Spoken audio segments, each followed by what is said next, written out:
It's difficult to tell just how much Steve Stevens has done as an Aggie legend because he's not done yet. From an early age, he got involved and eventually became a decorated serviceman. Success always demands a greater effort. And Steve Stevens made sure to never waste a day after graduating from Texas A&M in 1962. Joining the Air Force, he was stationed in Paris, France until 1966. It was then he returned to Houston and built a 33-year career at Arthur Andersen. As a former student, Stevens took his college degree as a ticket to learn more and, as a result, give more. On a national level, he became a member of the American Quarter Horse Association Hall of Fame, and soon after that served on the A&M System Board of Regents.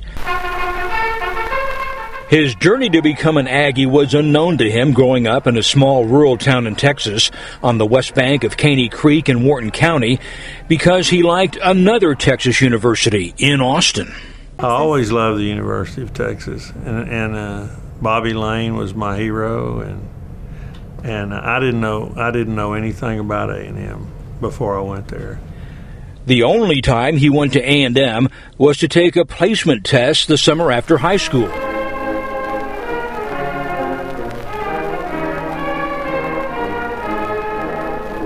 A guy that was, very, very influential to me was a guy named Billy Pickard. And Billy Pickard was an Aggie and a famous Aggie, departed here recently.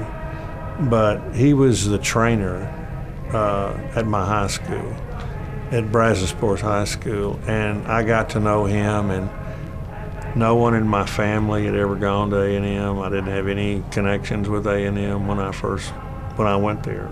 And so I got there, and you get caught up in it, and I got caught up in it, and that's what happened. It was awful. It was no girls, which I like girls, and there weren't any girls there. You had to learn to march. You had to shave every day. And so it was awful. But I went and stuck it out, and it was hard. Of course, it's a wonderful place, and I'm glad I ended up there. Steve Stevens was in the Corps of Cadets, served as executive officer of the Ross Volunteers, and a member of the Permanent Firing Squad, and then supply officer and lieutenant colonel on Corps staff and the Cadet Court. The most meaningful thing that I did at A&M was being a member and the executive officer of the Ross Volunteers. That was very meaningful to me, and something I really enjoyed while I was there. A meaningful part of it is the Ross Volunteer Firing Squad that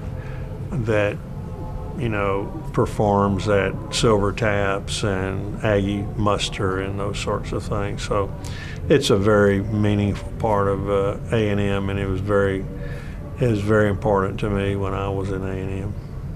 Stevens has given his time and energy generously to Texas A&M as a former student. His family can attest he cares deeply for the Aggie family and shares the bond with those individuals like Coach Jackie Sherrill. I mean, I knew Jackie when he first came. Knew all his assistant coaches, and got to be friends with them. Played a lot of golf with Jackie. I guess he wanted to play golf with me because I would play with him till he won. And that's what he always wanted. He wouldn't let you quit until he won. So we've played a lot of golf. We've had a lot of fun times together. He always was determined to make A&M a winner, but when he saw how important things like bonfire and all the traditions that we have, and especially winning football games, were to Aggies, that he became an Aggie, and to this day he's an Aggie. He did so many good things for A&M. Many of which he's never been really fully recognized for. Well, all of my grandchildren have been at A&M since the day they were born. I mean, they're just around there all the time. We've got a farm 15 miles away. Well, you know, they teach you. They just teach you a lot. The things that you learn in the Corps, not only in the Corps, because you know, all the Aggies were all up in the air when women came in and when the Corps wasn't mandatory, and what's going to happen to Texas A&M. Everything that's happened to Texas A&M, as far as I'm concerned, since women have been admitted and since the Corps was non-mandatory, have been wonderful. Don't get me wrong, I love the Corps and I want it to be successful, but A&M is A&M, and A&M is going to be successful. For them to honor me and, well, to honor Jack Raines and me is a miracle. I know one thing, I want us to beat the hell out of Arizona State. Okay? Gig 'em.